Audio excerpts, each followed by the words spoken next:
मैं 30 साल की उम्र में विधवा हो गई थी। पति की मौत के बाद मैं घर पर अकेली ही रहती थी। अपनी उम्र के हिसाब से मैंने अपना फिगर काफी मेंटेन किया हुआ था। एक दिन सुबह से बारिश हो रही थी, तभी एक कुरियर वाला मेरे दरवाजे पर आ गया। वह 22 साल का एक नौजवान लड़का था। बारिश की वजह से वह काफी भीग गया था, इसीलिए मैंने उसे अंदर बुला लिया। हम दोनों आपस में बातें करने लगे। तभी मैंने नोटिस किया कि वह मेरे खूबसूरत जिस्म को ही घूर रहा है। जब मैं उसके लिए चाय बनाने जाने लगी, तभी उसने मुझे अपनी बाहों में भर लिया और फिर हम दोनों ने हेलो दोस्तों, आज की इस रोमांचक कहानी में आप सभी का स्वागत है। मेरा नाम महिमा है। पति की मौत के बाद मैं अकेले घर पर रहती थी। मैं 30 साल की उम्र में ही विधवा हो गई थी। 30 साल की विधवा होते हुए भी मैंने अपने बदन को काफी मेंटेन किया हुआ था। एक दिन सुबह उठकर मैं रसोई घर में चाय बना ही रही थी कि तभी हल्की हल्की सी बारिश होने लगी। मैंने चाय के साथ गरम गरम पकोड़े भी तल दिए। इसके बाद तौलिया और नहाने के बाद पहनने वाले अंदरूनी कपड़े बाथरूम में रख दिए। चाय बनाने के बाद मैंने खिड़की बंद कर दी और टीवी की आवाज तेज कर दी। मैं डांस करने लगी और मस्ती में खुद को दीवार पर लगे बड़े आईने में देखने लगी। मैंने काले रंग की एक नाइटी पहनी हुई थी, जिसमें मैं बहुत ही सुंदर लग रही थी। मैं मस्ती में डांस कर ही रही थी कि तभी दरवाजे की बेल बजी। मैंने टीवी की आवाज कम कर दी और एक दुपट्टा सिर पर रख लिया। मैंने दरवाजा खोला तो बाहर कुरियर वाला खड़ा था। वह 22 साल का एक जवान लड़का था, जिसका बदन काफी सुडौल था।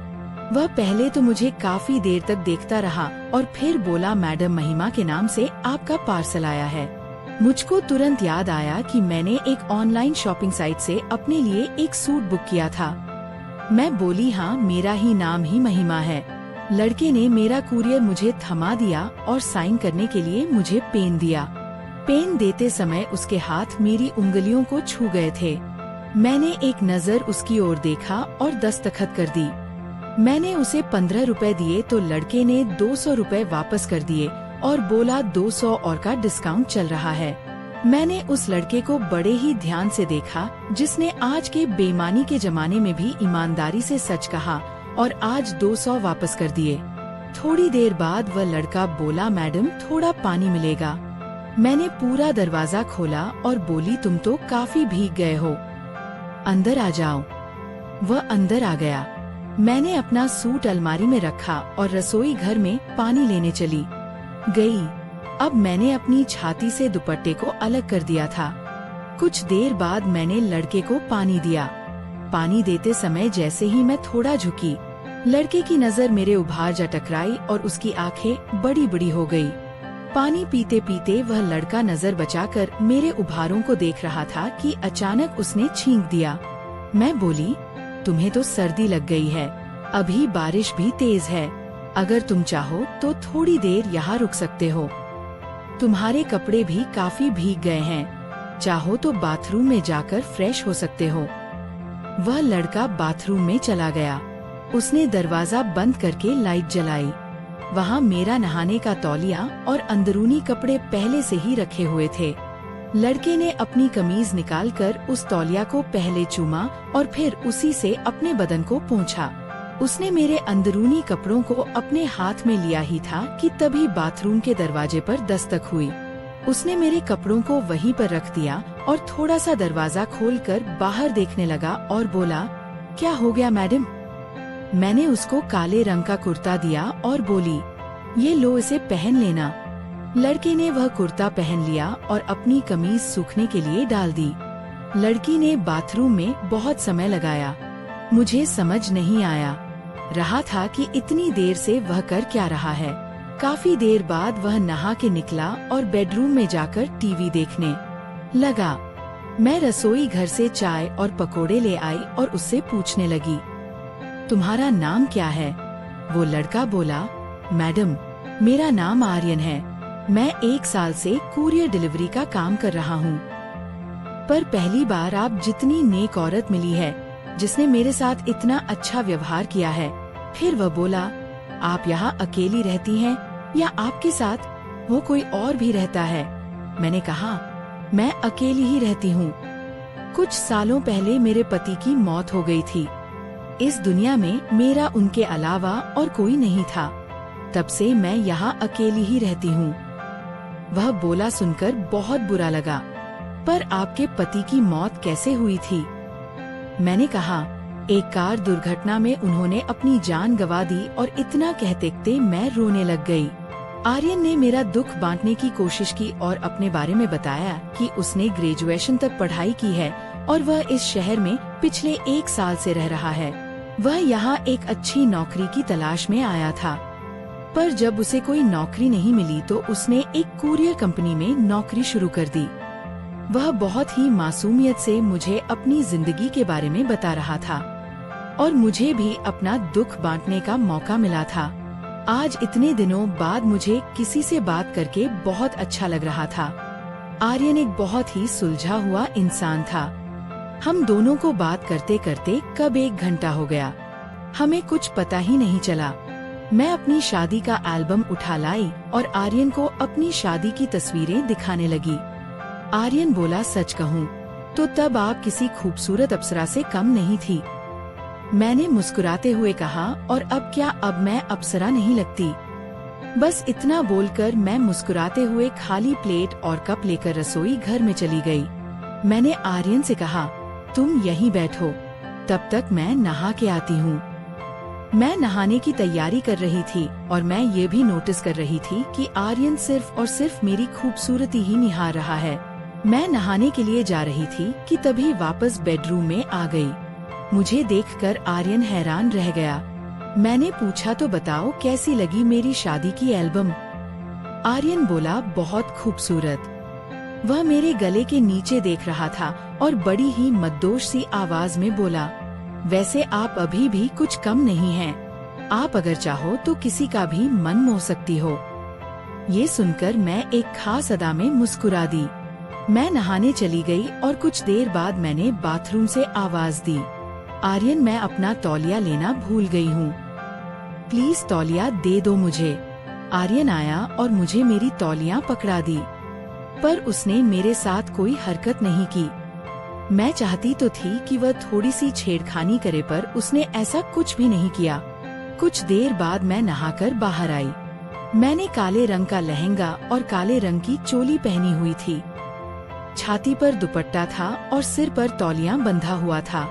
आर्यन मुझको देखकर भी अनजान बना टीवी देख रहा था। मैं आईने के सामने खड़ी थी। मैंने अपने पूरे बाल खोल दिए। मेरे धुले मुलायम गीले खुले हुए बाल मेरी खूबसूरती को 4 चांद लगा रहे थे। आर्यन के मन में आया कि वह चुपके से उठकर मेरी कमर पकड़कर उसे पूरी तरह दबा दे। तभी मैंने आर्यन की तरफ देखा। इससे आर्यन घबरा गया और अपनी चोर नजरों को टीवी पर लगा दिया। कुछ देर बाद मैं आर्यन के पास आकर बैठ गई और उससे बात करने लगी। बीच बीच में आर्यन का हाथ मेरे हाथ को छू भी जाता था, पर मैंने बुरा नहीं माना। पर इससे आर्यन की हिम्मत बढ़ रही थी और अब वह जानबूझकर मेरे हाथ को छूने लगा। इसी तरह दोपहर के 1 बजे बज गए और बारिश धीमी हो गई थी। मैंने दोपहर का खाना बनाया और हम दोनों खाना खाने लगे। आर्यन ने पूछा, आप दोबारा शादी क्यों नहीं कर लेती? आप तो अभी जवान हैं और वैसे भी कोई पागल ही होगा जो आपसे शादी करने के लिए मना करेगा। मैं बोली, तुमने अभी तक शादी क्यों नहीं की? आर्यन बोला, माँ तो कई बार जिद करती है शादी के लिए, पर मैं ही टाल देता हूँ। मैं उनसे कह देता हूँ कि अभी तक मुझे कोई लड़की पसंद नहीं आई है, जब पसंद आएगी तो कर लूँगा। मैंने पूछा, तो कैसी लड़की पसंद है तुम्हें? वह बोला, वही जो आपकी तरह समझदार हो, घरेलू काम जानती हो, जो मुझे रोज गरम गरम चाय और बिल्कुल आप जैसे पकोड़े बनाकर खिला सके। मैं उसका भाव समझते हुए बोली, पर आर्यन, मैं तो तुमसे 8 साल बड़ी हूँ और विधवा भी हूँ। आर्यन बोला, तो क्या हुआ? आपके पति की मौत एक हादसे में हुई थी, पर इसका मतलब यह तो नहीं कि आप जिंदगी भर अकेली रहो। आपको भी खुश रहने का हक है और मैं आपको खुश रखूंगा। मैं अपनी चिंता जाहिर करते हुए पूछा, पर क्या तुम्हारे माता पिता मानेंगे? तुम एक जवान लड़के हो। अगर तुम एक विधवा से शादी करोगे तो हो सकता है कि तुम्हारे माता पिता तुमसे बात करना बंद कर दें। आर्यन मुझे समझाते हुए बोला, अरे शादी मुझे करनी है या मेरे मम्मी पापा को? तुमने वह कहावत नहीं सुनी कि जब मियाँ बीवी राजी तो क्या करेगा काजी? शाम के 4 बजे बज चुके थे। तभी आर्यन के फोन पर एक कॉल आया। उसकी मम्मी ने फोन किया था। वह बात करने के लिए रसोई घर में चला गया। मैं दीवार से कान लगाए आर्यन की सारी बातें सुन रही थी। आर्यन ने भांप लिया था कि मैं पास में ही हूँ। तभी आर्यन बोला, नहीं मम्मी, अब आपको कोई लड़की देखने की जरूरत नहीं है।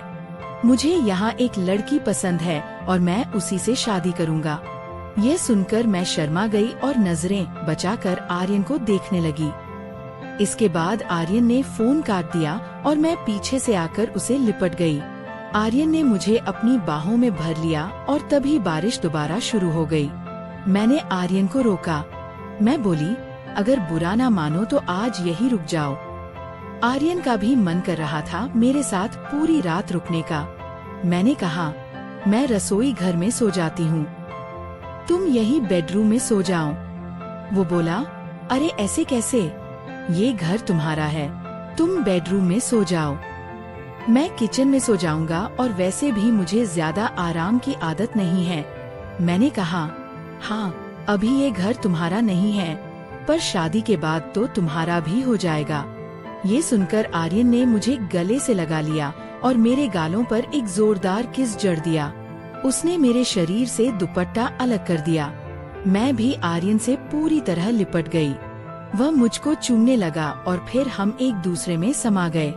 मैंने अपना सब कुछ आर्यन को समर्पित कर दिया था क्योंकि हम दोनों एक दूसरे के साथ पूरा जीवन निभाने वाले थे। कमेंट करके जरूर बताइएगा कि आपको यह कहानी कैसी लगी। अगर आपको यह कहानी पसंद आई हो तो इसे लाइक करें और अपने दोस्तों के साथ भी शेयर करें। आगे भी ऐसी रोमांचक कहानियों के लिए हमारे चैनल को सब्सक्राइब करें और बेल आइकन दबाना ना भूलें।